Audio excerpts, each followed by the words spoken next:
Quem disse? Uma vida não examinada não vale ser vivida? Foi alguém ridicularizando nossas obsessões culturais por dinheiro, juventude, poder e fama?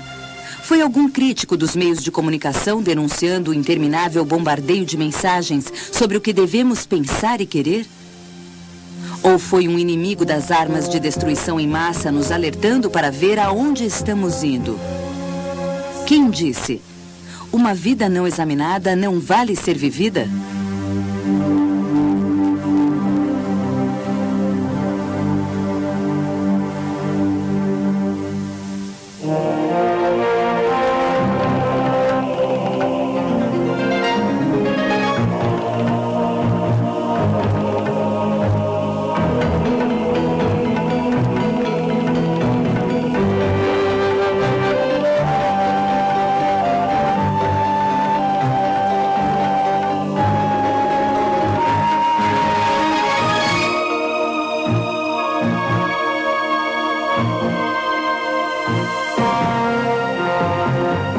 A vida examinada.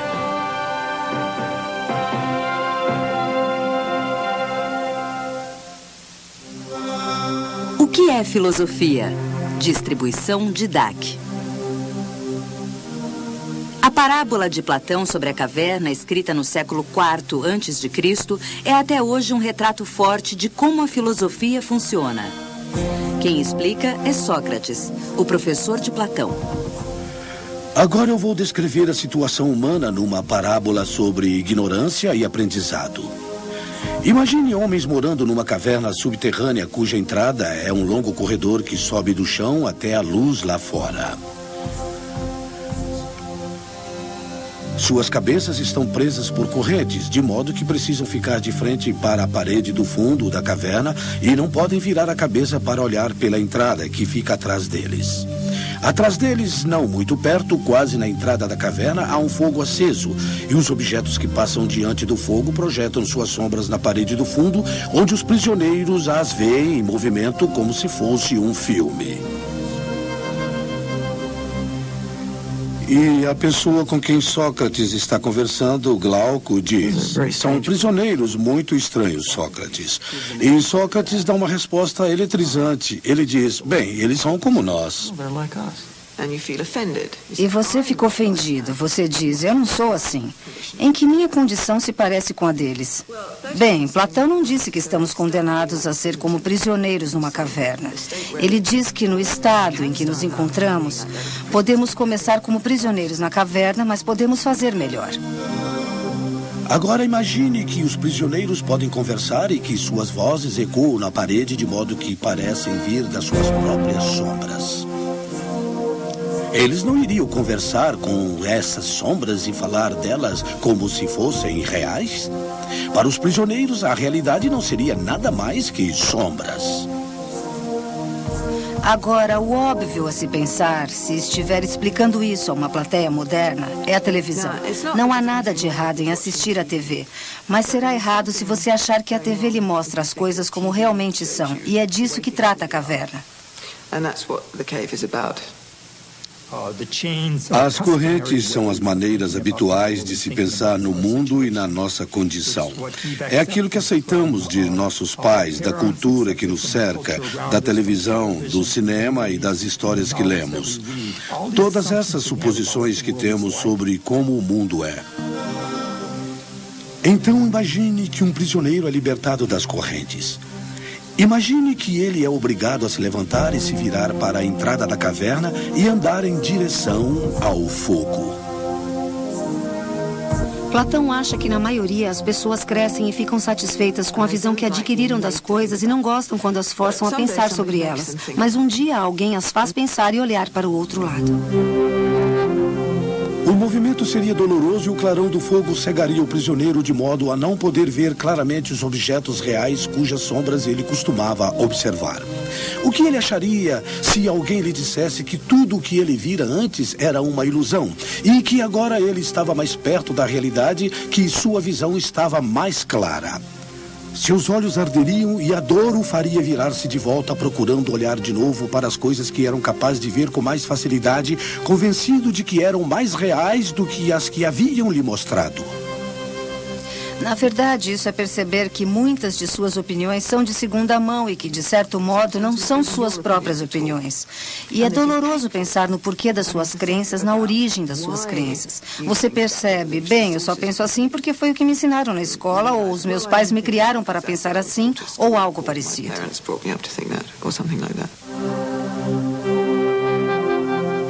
Mas imagine que alguém o arraste aos trancos ladeira acima até a saída da caverna e para fora até ele ficar exposto à plena luz do sol. Ele não irá sofrer muito e ficar furioso por ter sido levado à força? Ao se aproximar da saída, seus olhos serão ofuscados pela luz e ele não conseguirá ver nada daquele mundo que chamamos de real. Esse é o modo de Platão nos mostrar que algo como sair das trevas para onde se possa enxergar não é um processo fácil e nem imediato. Pouco a pouco ele terá que se acostumar a ver o mundo lá em cima. No início verá melhor as sombras no chão, depois talvez os reflexos dos homens e outras coisas na água, e então talvez os próprios objetos. Depois disso, ele achará mais fácil olhar para o brilho da lua e das estrelas no céu noturno do que para a luz do sol durante o dia. Finalmente ele será capaz de olhar para o sol e contemplar a sua natureza. Não como ele aparece refletido na água, mas como realmente é, em seu próprio domínio. O que é crucial para ele quanto a chegar a ter o conhecimento e não apenas velhas crenças é que pensamos nisso sozinhos. Não aceitamos algo pela autoridade de outras pessoas ou porque parece óbvio ou porque simplesmente os outros acham assim. Mas porque refletimos a respeito e examinamos da maneira mais rigorosa possível a maneira filosófica.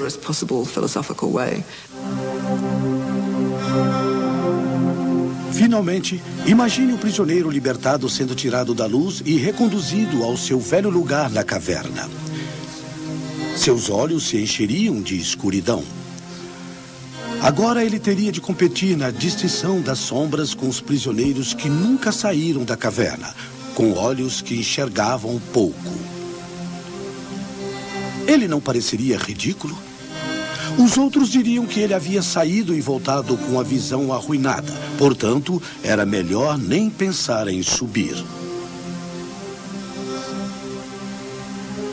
Bem, alguém que já saiu da caverna e voltou descobre que seu modo de enxergar o mundo é radicalmente diferente do da maioria das pessoas. Ele não só tira conclusões diferentes, mas pensa diferente sobre as coisas e as pessoas não gostam disso. Eles acham que o sujeito é louco, acham que ficou doido. Ele fala de coisas que nenhum de nós jamais experimentou. Então, seja o que for esse passeio que ele fez, isso arruinou sua mente e o tornou um idiota. Então, eles o desprezam. A filosofia é muito atraente e bem difícil. Portanto, não é apresentada como algo divertido. É algo que depois que se começa, não se larga mais, porque é muito envolvente. Não dá para voltar para o estágio anterior, porque ele não satisfaz mais. Como uma pessoa começa em filosofia? Muitas vezes é uma coisa pequena que lhe abre o caminho para ser quem é.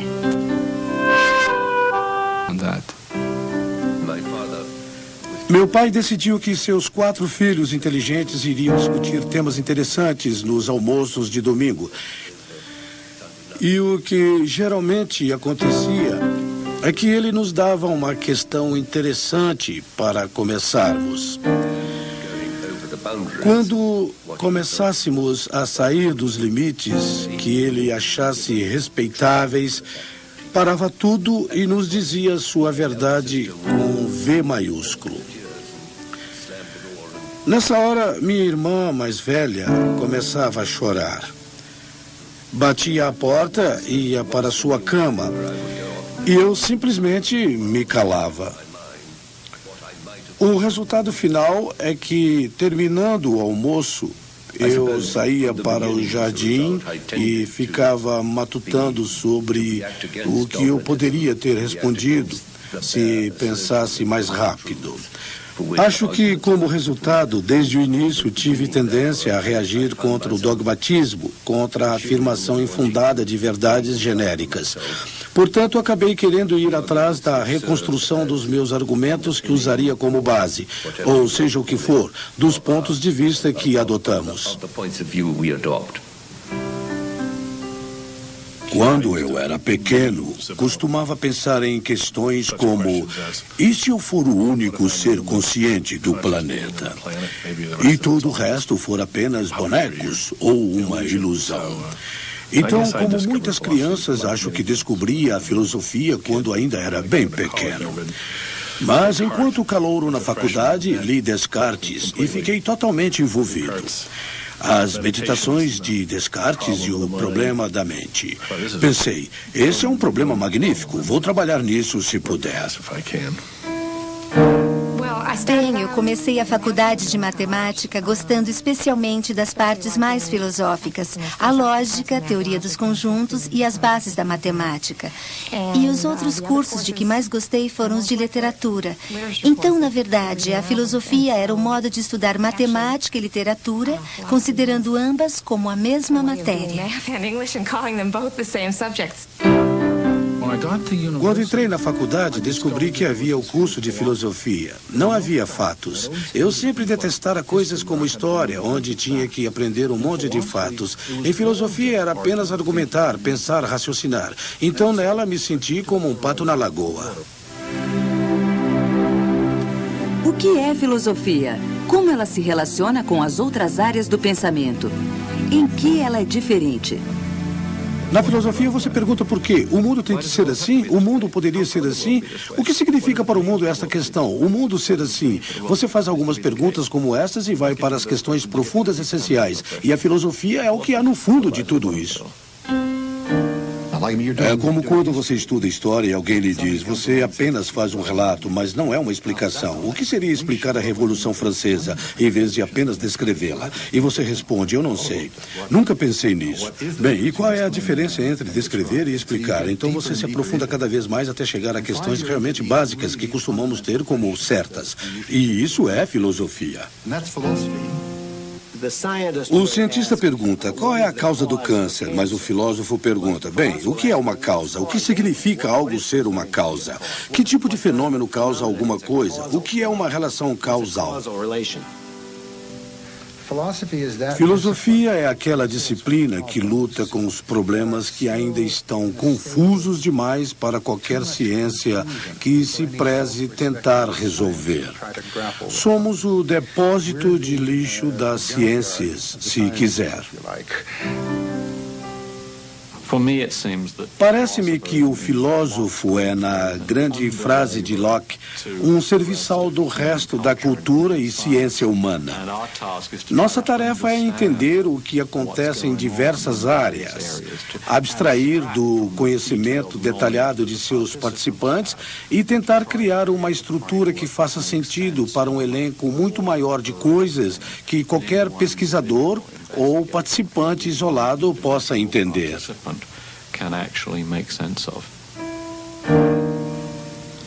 Eu acho que o papel do filósofo político na sociedade contemporânea é, acima de tudo, tentar identificar ou extrair as suposições, as convenções, as suposições impensadas que formam nossa vida pública, nossos debates e nosso discernimento sobre negócios públicos, e então submeter essas suposições à reflexão crítica. Acho que se você examinar questões como aborto, eutanásia, guerra, direitos dos animais, verá que suscitam paixões muito fortes. As pessoas têm posições muito firmes, mas muitas vezes os argumentos não são tão bem ponderados. A meu ver, os filósofos podem perfeitamente adotar uma posição e defendê-la, mas sua função principal é esclarecer os argumentos. Às vezes penso que as pessoas podem me achar ingênua, porém acredito muito no poder da argumentação racional para melhorar a vida pública e individual. Acho que o melhor dos filósofos gregos é que eles não tomavam a filosofia como líquida e certa, mas precisavam convencer as pessoas do porquê de ela ser importante. Acho que a filosofia, a partir de Sócrates, se ocupou de pensar cuidadosamente em como vivemos. Agora ela se preocupa com muitas outras coisas também. Platão já começava a ficar fascinado com a filosofia da matemática, que aparentemente lhe tomou 10 anos seguidos para aprender a nova geometria, que teve grande influência nas suas ideias, a teoria do conhecimento, metafísica e etc. Mas eu acho que, embora a filosofia não possa ser somente sobre como vivemos, não pode ser restringida a, digamos, a ética. Essa combinação de um interesse em como viver e outro em raciocinar a fundo sobre isso, reunindo essas duas coisas que parecem tão diferentes, o raciocínio profundo e o lugar do homem no universo, o significado disso, como viver, isso precisa fazer parte da filosofia. This has to remain part of philosophy. Como é um filósofo? É comum pensarmos em filósofos como pessoas introspectivas, que mergulham cada vez mais fundo em seus próprios pensamentos. Mas talvez o exemplo mais famoso da filosofia na prática seja uma pessoa que adorava se relacionar com gente, o mestre de Platão, Sócrates. Sócrates vivia fazendo perguntas às pessoas, tentando descobrir se elas entendiam as coisas que se diziam capazes de entender. E era uma ideia bem revolucionária que aquilo, entre todas as coisas, pudesse ser filosofia. Tradicionalmente, a filosofia era tida como você ter uma visão, muitas vezes ambiciosa, metafísica do mundo e escrevê-la. Como Sócrates não escrevia nada, nós o conhecemos principalmente pelas anotações de seu aluno, Platão. Ele se intitula, na Apologia de Platão, um tipo de mosca, um inseto no corpo político. Ele andava por aí perguntando a qualquer um sobre diversos assuntos do cotidiano. Isso é filosofia? Deve ter parecido uma ideia bem incomum. Acho que é por isso que Sócrates permaneceu como uma figura sempre tão poderosa. Porque acho que, ao longo dos séculos, esta acabou sendo a percepção do que a filosofia é. Isso é o que há de tão forte nele. Acho que os melhores filósofos que conheço e certamente os melhores professores são aqueles parecidos com ele. Certamente muitos não gostariam de ser vistos assim, mas sabe, essa loquacidade, agressividade, o gosto de estar entre pessoas, discutir com elas, conversar com elas, isso é algo especial. That's something special. Esse é o homem que tinha um conceito sobre em que consiste a vida humana, o que a faz valer a pena. Ele disse, para um ser humano, uma vida não examinada não vale ser vivida. E isso é o que ele fazia todos os dias que podia, onde podia fazê-lo, com quem pudesse fazê-lo. E certamente foi isso que lhe arranjou encrencas. Sócrates foi acusado de ateísmo, de sabotar a fé nos deuses tradicionais e de corromper a juventude de Atenas. Durante seu julgamento perante 500 jurados atenienses, Sócrates explicou como se envolvera em sua jornada. Alguns de vocês conhecem meu bom amigo Querofonte? Antes de morrer, ele foi a Delfos e perguntou ao oráculo quem era o homem mais sábio do mundo. O oráculo lhe respondeu que não havia homem mais sábio do que Sócrates. Quando eu soube disso, me perguntei, o que o Deus do oráculo pode querer dizer? Porque eu sabia que não era sábio. Devido ao seu respeito pelo oráculo, Sócrates saiu numa missão religiosa em busca de uma pessoa realmente sábia. Conversou com políticos, poetas, artesãos. Perguntou sobre piedade, amor e justiça. Descobriu que sua sabedoria, ironicamente, decorria de ele não ter qualquer pretensão a ela, ao passo que outros a tinham. E ele esvaziou essas pretensões com uma técnica que ficou conhecida como o método socrático. A maioria das pessoas fica muito ansiosa para dizer o que pensa. Sócrates diz, muito bem, me diga o que você pensa. Então, o que Sócrates faz são perguntas para trazer à tona outras coisas que a pessoa pensa. E Sócrates tinha essa habilidade em comum de fazer o tipo de perguntas que trazem à tona coisas que a pessoa pensa, mas que conflitam com a afirmação anterior. No primeiro livro da República, de Platão, o personagem fanfarrão de Trasímaco defende vigorosamente que a justiça é qualquer coisa feita no interesse dos governantes. Sócrates se aprofunda nesse aspecto. Estamos de acordo que a justiça é o interesse de algum tipo, mas você vai além dizendo que é um dos mais fortes. Não tenho tanta certeza sobre o seu à parte e vou ter que pensar melhor. Prossiga. Primeiro diga, você acha justo os súditos obedecerem a seus governantes? Acho. Mas os governantes são infalíveis ou às vezes são capazes de errar. Para ser claro, eles são capazes de errar. Então, ao fazerem as leis, às vezes a fazem corretamente, em outras não? É verdade. Quando eles as fazem corretas, fazem de acordo com os seus interesses. Quando erram, é contra os seus interesses. Admite isso? Sim. E as leis que eles fazem têm de ser obedecidas pelos seus súditos. É isso que você chama de justiça? Certamente. Então a justiça, pelo seu argumento, não é apenas obediência aos interesses dos mais fortes, porém o oposto. O que você está dizendo? Não admitimos que os governantes podem errar quanto ao seu interesse no que ordenam e que obedecê-los é justiça? Sim. Então você deve ter percebido que a justiça pode não ser no interesse dos mais fortes quando os governantes, sem querer, ordenam coisas a serem feitas contra si mesmos. Sim, mas... Aí temos essas perguntas e esse sujeito desengonçado que surge e, diante de seus interlocutores, expõe todos os valores pelos quais eles pautam suas vidas, como problemáticos, incoerentes, uma bagunça conceitual. Ele deve ter sido não só fisicamente feio, mas muito irritante. Por outro lado, com seu interesse permanente em descobrir quais seriam os valores corretos e sua capacidade de desestruturar os pretensiosos, imagino que também fosse uma pessoa bem cativante. Finalmente, boa parte dos atrativos de Sócrates decorria de sua recusa a ceder, mesmo para salvar a própria vida. E ele conclui sua defesa no julgamento. E se me disserem, Sócrates, vamos libertá-lo, mas somente se você parar de fazer suas perguntas. Vou responder, homens de Atenas, eu os amo e respeito.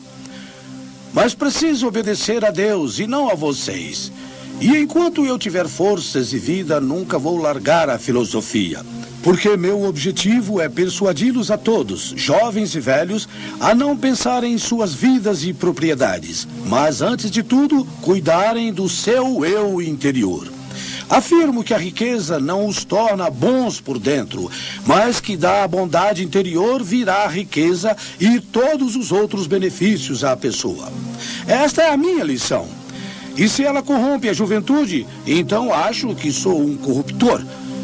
Falar diretamente das coisas que nos tornam bons e questionar a mim mesmo e aos outros é a melhor coisa que o homem pode fazer.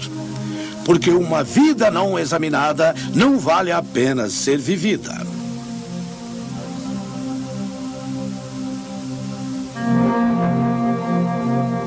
O júri votou 280 a 220 e condenou Sócrates. Depois, ele ficou preso sob segurança mínima. Seus amigos o incentivaram a fugir. Ele recusou por princípio. E quando chegou a hora, bebeu a cicuta que lhe deram e morreu. Bem, Eu acho importante que exista algo como uma filosofia pública. Acho que o filósofo nos obriga a aprofundar o exame das questões. Acho que hoje, numa era em que forças tremendamente poderosas estão tentando transformar o raciocínio sobre questões públicas em brincadeira, em simples manipulação pela mídia, o exemplo de um outro tipo de pensamento, o pensamento sério, reflexivo, chegando até o ponto da metafísica, é extremamente importante. Acho que se tentarmos entender o valor da filosofia pelos valores que regem ou motivam outras áreas, que são práticas em suas motivações, vamos acabar perdendo o valor intrínseco do questionamento, da dúvida, de fazer perguntas e realmente querer as respostas, não aceitando respostas banais, padronizadas, tradicionais, culturalmente dadas como a verdade absoluta. Em física não se lê Newton. Em filosofia, bem, ela incorpora sua história. A filosofia é como esse objeto fixo de 4 dimensões. Na mente dos filósofos, Platão está vivo. O que você faz é participar ou tentar participar de uma conversa onde há a fala de Platão, a resposta de Aristóteles, Augustin, Thomas, Descartes, Leibniz, Spinoza, Locke, Berkeley, Hume e Kant. E você está tentando encaixar a próxima parte da conversa.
Saber argumentar, pensar e agir eticamente, definir conceitos. A filosofia é tudo isso e muito mais. Por isso mesmo, ela deve estar presente nos cursos do ensino médio, mais do que uma história da filosofia. Se um de seus princípios é a dúvida, eu quero saber agora como esse material pode ser transformado num projeto interdisciplinar. Vamos conferir? Nós vamos começar pela história. E não é pela história da filosofia, não é, Fernando? Não é pela história da filosofia. Talvez um pouco pela história da educação. Porque uma das melhores ideias que veio ao grupo depois de assistir o vídeo é que a nossa escola, ela é muito ensina demais a responder. O professor é especialista em ensinar o aluno a responder algumas perguntas que ele já fez. Uma das coisas que nós pensamos é, vamos inverter um pouco. Vamos ensinar a perguntar? Vamos tentar conversar, professores, com nossos alunos, para que eles saibam fazer boas perguntas, para que eles se movam em direção à curiosidade, para que eles tenham dúvidas, para que eles encasquetem com alguma coisa e pensem muito seriamente sobre isso, sobre o que é ter dúvidas. Para que a gente precisa dessas dúvidas para satisfazer a nossa curiosidade, como atiçar a nossa curiosidade. Muito do nosso projeto de hoje vai nesse sentido. Vamos trabalhar com os alunos um pouco sobre o que é perguntar. Como Sócrates, que perguntava sobre tudo. E nessas perguntas sobre tudo, ele se mete em enrascada. Na época da própria democracia ateniense, como a gente vê no filme, ele é perseguido por perguntar demais. E como as perguntas são um pouco a base da filosofia, no passo seguinte, acho que o Eduardo podia conversar um pouco sobre a maiêutica. Você sabe que é uma coisa bastante interessante, antes de passar para o Eduardo, O Einstein era considerado um mau aluno, entre outras coisas, porque ele perguntava demais, né? Os professores diziam assim, mas sai daqui, rapaz, você pergunta muito. Quem pergunta deixa os outros bastante constrangidos, é isso, Edu? Deixa, né, e faz pergunta difícil, mas toda a filosofia nasce das perguntas difíceis, propriamente. E a nossa intenção é começar mesmo a instigar os alunos a cada vez mais perguntar, né? Para quem, a gente vendo o documentário, tem uma passagem que é uma dramatização do Sócrates dialogando com Trasímaco, né? Veja, o Sócrates era capaz só de perguntas conseguir extrair do outro alguma coisa que ele ainda não tinha pensado, né? Então, acho que o começo para toda a filosofia é perguntar um pouco pelo sentido daquilo que a gente está dizendo, pelo sentido das palavras que a gente costuma usar, né? E tem palavras que de tão usuais, que a gente está acostumado a falar, que a gente diz e se confunde, né?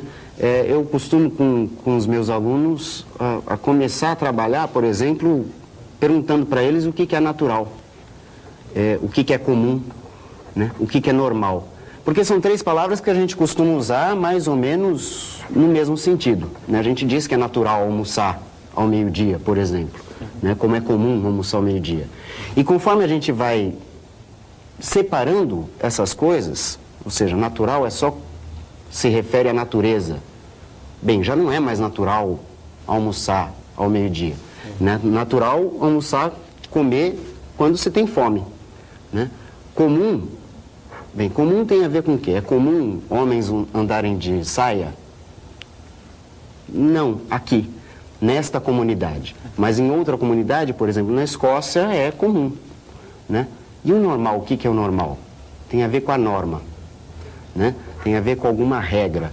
E veja, isso para os alunos, você pode trabalhar com exemplos assim, é natural os alunos conversarem durante a aula? Ou é comum?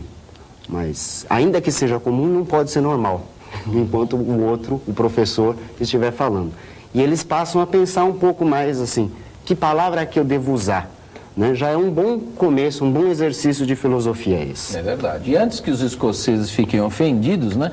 Quando a gente está falando de saia, aqui nós estamos falando o popular kilt, né? Que é uma roupa tradicional, né? E que não significa que os homens estão simplesmente aderindo às saias. Apesar de que isso faz parte da moda, né? Recentemente, alguns homens estavam mesmo se vestindo com saias, mesmo por aqui, né? O que também não muda absolutamente nada, né? Muda sim esse próprio conceito de normalidade. O que é normal e o que não é normal. Aliás, normal é perpendicular também à superfície, né? Quer dizer, isso já traz aqui uma interdisciplinaridade forçadíssima, na verdade, por causa dessa brincadeira com a matemática. Mas é certo que a matemática está bem presente também nesse problema, né? Nessa questão. Então, Valmir, você sabe que essa ideia que o Eduardo está trazendo das perguntas difíceis, né? A matemática tem muita pergunta difícil e que muitas vezes, assim, no trabalho ali de sala de aula de algum tema, a gente até acaba não percebendo toda a dificuldade, a engenhosidade que pode estar por trás de um determinado conceito, né? A ideia do infinito, por exemplo, é uma ideia fabulosa para se trazer para a sala de aula e discutir com uma profundidade um pouquinho maior, né? Então, por exemplo, uma situação clássica de matéria, de conteúdo de aula, que é a de discutir os racionais, os números racionais e suas representações decimais, né? Então, o professor normalmente faz a passagem das dízimas periódicas para as razões, né?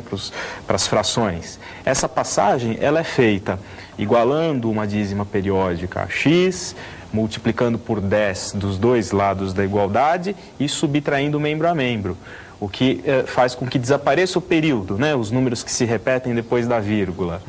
Mas para desaparecer esse período, você tem que assumir, por exemplo, que dados 2 conjuntos infinitos, mas um tendo um elemento a menos que o outro, os 2 conjuntos continuam com infinitos elementos. Porque essas casas depois da vírgula, quando você multiplicou por 10, você tirou uma casa da vírgula. Você está subtraindo, então, 2 conjuntos com infinitos elementos, mais um deles com um elemento a menos. Ideias como essa sobre o infinito podem ser muito exploradas dentro da sala de aula. Essa questão de fazer perguntas é fundamental, é essencial. E eu acho que todo o trabalho está sendo feito nessa direção. E daqui a pouquinho nós vamos mostrar outras perguntas importantes que são feitas aqui em História, em Filosofia e em Matemática. Mas como que eles chegaram a esse trabalho? Vamos conferir? É natural que a gente almoce meio-dia? Ou é comum? Ou é normal? Aquelas brincadeiras que a gente faz da foto, sabe? De tirar uma foto assim com o cara lá atrás para dar a impressão que ele está na palma da sua mão. Quer dizer, isso é verdade ou é mentira? Né? O que é infinito? É possível operar com o infinito, né? O infinito também é assim. É uma coisa que você usa. É uma palavra que está presente. Eu falo assim, como é o tempo. Como para a geografia, para definir espaço. Para a geografia e para a física. Eu posso falar de infinito no sentido matemático, né? Ou infinito como simplesmente aquilo que não tem fim. Colocar problema onde o cara não viu. Instaurar dúvida para ele poder perguntar. Mudar o olhar. Né? Ver aquilo de um olhar diferente. Né? Que é a ideia lá do Matisse de olhar as coisas com olhar de criança, como se estivesse vendo pela primeira vez. A discussão que você trouxe também de neurociência, eu acho que também é interessante. Eu acho que depois a gente precisa fechar, né? Porque a gente está abrindo isso aqui para o mundo, hein? Nossa, foi até para neurolinguística, para outras áreas de conhecimento e tudo mais. Realmente abriu muito, né? Quantas perguntas que a gente pode fazer. Perguntas difíceis e aquelas que todo mundo acha que são fáceis, né? Perguntas que são ridículas, né? de responder. O que é infinito? O que é o tempo? O que é a matéria? E é claro que essa também é um material presente, muito presente nas aulas de história, né, Fernando? Sem dúvida, e é sempre uma preocupação interessante do historiador em tentar definir melhor o que é esse tempo que o historiador trabalha. Não é um tempo qualquer. O tempo que o historiador privilegia é o tempo cronológico. Né? E vamos pensar que esse tempo cronológico é uma grande abstração. Não é? Por quê? Não é um tempo que a gente vivencia no dia a dia. O tempo cronológico, essa ideia de que o tempo vai sempre para frente, não é uma ideia que nós vivenciamos. A ideia de tempo que a gente vive no dia a dia é o tempo cíclico. A gente almoça todo dia tem 7 horas da manhã, todo dia tem meio-dia, todo dia a gente faz uma série de coisas. Então, repete-se muito mais do que dá a impressão de um vai para frente sempre. Então, pensar um pouco essa pergunta do tempo é muito interessante para a história. Por exemplo, a questão da duração, ou a percepção que a gente tem do tempo. 1 hora namorando passa do mesmo jeito do que 1 hora estudando física? Não passa. Ou estudando história, seja lá o que for. 1 hora namorando é muito mais legal. Jogando a bola para os outros. Né? Nessa questão da percepção do tempo, a gente tem que prestar atenção em umas outras coisas também. Se a gente percebe o tempo de maneiras diversas, outras percepções nossas, que vêm dos nossos sentidos, também são percepções que a gente tem que tomar atenção. Os nossos sentidos requerem que a gente esteja atentos a eles, porque eles podem ser enganados. A gente tem um dispositivo aqui, uma brincadeira de professor de física, que ele produz uma imagem que os professores de física chamam de imagem real. Só que essa imagem, ela não tem nada de real. Olha lá, para nós ela é apenas uma imagem sem substância, mas que os físicos chamam de imagem real, o que coloca a gente de novo nessa questão das palavras, da dificuldade de usar as palavras, da necessidade de perguntar por que é que o físico chama isso de imagem real. Ele tem uma justificativa, assim como para nós isso não passa de ilusão, como é a ilusão da monga. Tá certo. Bom, hoje se falou bastante de almoço, aqui todo mundo fala da hora do almoço, o almoço voltou várias vezes, esse povo tem fome mesmo de respostas ou de perguntas, e essa é também uma matéria, uma substância real ou virtual presente na filosofia, e em Platão esse vídeo mostra claramente, né, Edu, essa questão. Ele começa logo colocando em cena, literalmente, né, a alegoria da caverna, o mito da caverna. Bem, a questão central da filosofia, mas se coloca para qualquer outra disciplina, que é isso que a gente está chamando de real. Afinal de contas, o que é a realidade? Né? Quais são os critérios que a gente adota para dizer que alguma coisa é real ou não? Né? Isso vale para para a história, né? Será que esse relato é verdadeiro ou não, né? E, enfim, na alegoria, no mito da caverna, o que tem bem, a gente precisa colocar em dúvida as nossas percepções, os nossos sentidos. E essa é uma questão importante para a filosofia, que ela vai até a modernidade e segue em diante. Né? No vídeo se faz várias vezes referência ao Descartes. Né? Lembrar que lá para o Descartes, ele começa a colocar tudo em dúvida, se perguntar sobre a realidade de tudo. Né? Qual é a diferença do nosso sonho e do período que a gente está acordado? A gente percebe isso porque quando a gente sonha, a gente acha que está no real. Tanto é que a gente se assusta, gosta e etc. Até ele derrubar tudo que ele acha que tem dúvida e ficar com uma única certeza, que é ele que está duvidando, é ele que está se perguntando. E, portanto, penso, logo existo. Né? A primeira certeza que ele tem é que é ele que pergunta, né? Uma coisa fundamental. Então, a gente sempre parte da pergunta para, inclusive, se reportar em relação à própria realidade. O que é isso? Como é que eu posso julgá-la? E, aliás, essa pergunta nos leva, ela parte também de alguns conceitos prévios, culturais, sociais, compartilhados. Ela parte muito dessa questão da intuição.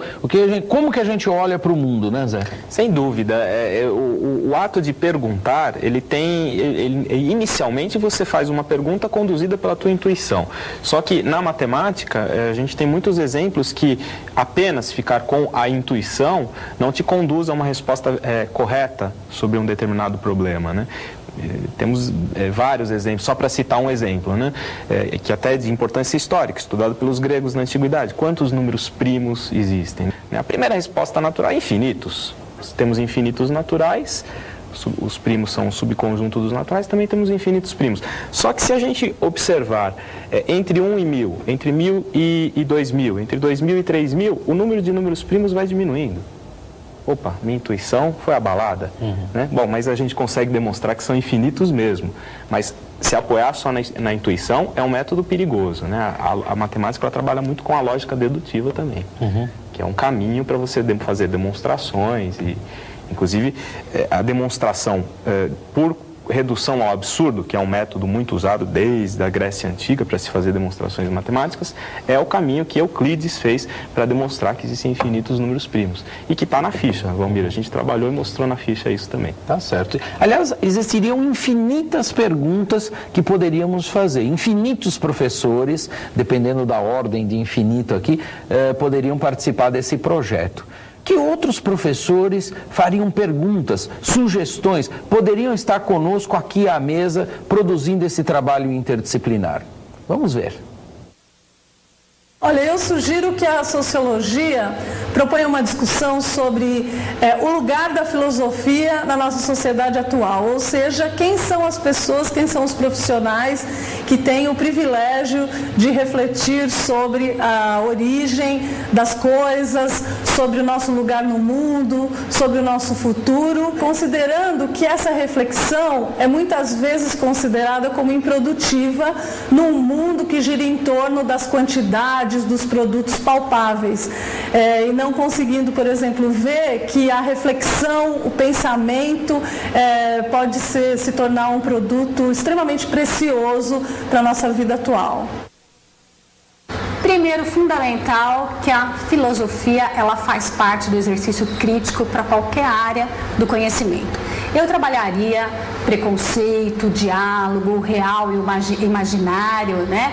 E trabalharia também as cavernas de cada um, a realidade, a diferença, e às vezes a gente transforma essas cavernas em prisões. Que prisões de que a gente está falando, né? As prisões da beleza, do consumo, Big Brothers, né? E no vídeo também fala que o Sócrates gostava muito dessa relação, então daria para fazer também aí um trabalho, um grande debate, né, com os alunos, falando sobre essas cavernas. E eu vou ficar aqui com uma relação kantiana de sensibilidade, entendimento, que fica assim: a psicologia sem a filosofia é cega, e a filosofia sem a psicologia é vazia. Acho tão legal ver como os professores de áreas diferentes, de disciplinas diferentes, conseguem conversar entre si, trazer contribuições, nesse caso 2 boas contribuições, uma de sociologia e uma de psicologia, né, Fernando? Inclusive as 2 contribuições das professoras levam a gente a pensar já o trabalho que a gente quer propor, que é que cada uma das disciplinas envolvidas nessa nossa brincadeira de perguntar, né, o professor elabore uma pergunta que ele acha dessas excitantes, dessas perguntas que valham a pena ser respondidas na sua disciplina, para que os alunos possam também eles elaborarem alguma pergunta que eles acham interessantes e difíceis de buscar. Não precisa ser uma pergunta de uma disciplina, mas tem que ser uma pergunta que atice a curiosidade deles mesmos, alunos. Uma das professoras falou em imaginário e em real. E eu fiz uma brincadeira aqui com esse dispositivo, só para mostrar para vocês que essa é uma imagem criada por um jogo de espelhos. Não é? E neste jogo de espelhos é que a gente cria uma ilusão de uma imagem aqui em cima que vocês chamam de real, porque ela está fora do espelho. Voltando para o nosso trabalho, assim, a gente pode usar outras questões para gerar as perguntas dos alunos e pensar em organizar o trabalho dos alunos primeiro em grupo, para que eles elaborem uma pergunta, para que eles se enriqueçam do que cada um deles saibam, para num segundo momento, cada um individualmente realize um registro escrito, preferencialmente escrito, né, tentando uma resposta. E num trabalho final, para que essas respostas sejam socializadas por todos que participaram da nossa atividade. É mais ou menos isso. Em filosofia, por exemplo, como é que seria uma possível... Claro que os grupos de alunos vão pensar suas perguntas, mas que pergunta, por exemplo, seria interessante?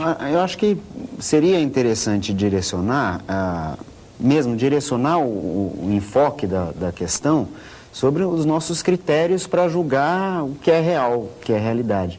Veja, isso parece na matemática, bem, só a intuição não basta. Então, que outro critério eu tenho para julgar isso?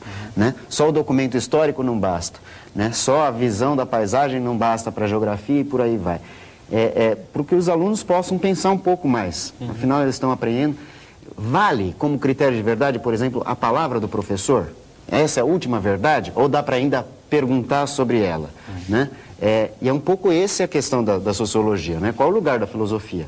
É dessa pergunta sobre o fundamento, mas afinal de contas, o que é isso mesmo? Né? Eu tenho a impressão também de que não é qualquer pergunta, né? Porque a gente pode orientar os alunos a fazer uma pergunta e pode sair qualquer coisa. Não, mas veja, todas as nossas perguntas, elas tendem a mover assim para um grande susto. Falei, nossa, como é que eu nunca pensei nisso? E agora, como é que faz? Como é que é assim o infinito? Pois é, né? E nessa ideia, Eduardo, nessa ideia dos infinitos primos, né, se o professor problematizar, né, quer dizer, a primeira impressão do aluno é de que existem infinitos primos. Mostrar uma tabelinha com a quantidade de primos em intervalo de 1000 e 1000 números, já vai puxar o chão desse aluno, ele vai se questionar, será que são infinitos primos? Mas tem que dar um susto, né? Um susto forte. Né? Tá e aí certo. o susto maior vem com a demonstração depois, né? Tá certo. Bom, vamos fazer só um resumo rápido. A questão de hoje é fazer perguntas. Nós estamos acostumados a dar respostas, mas precisamos aprender a fazer perguntas dentro da escola. Isso vai ser feito em cada uma das disciplinas, desde a questão da maiêutica na filosofia, até a história, pensando as várias versões e os vários olhares da matemática para questões como infinito, as dízimas e aí vai por várias outras questões. A dinâmica, passa o vídeo, exibe o documentário, discute algumas questões em filosofia do mito da caverna, das perguntas, da maiêutica e do Descartes, de preferência, e em seguida faz um trabalho dividindo os alunos em grupos de 5, 6 alunos, eles vão discutir entre si, criar perguntas e depois cada um vai responder individualmente e em seguida os grupos vão socializar essas respostas. E eu acho que esse é um excelente trabalho que pode ser feito a partir desse vídeo. Muito obrigado pela presença de vocês.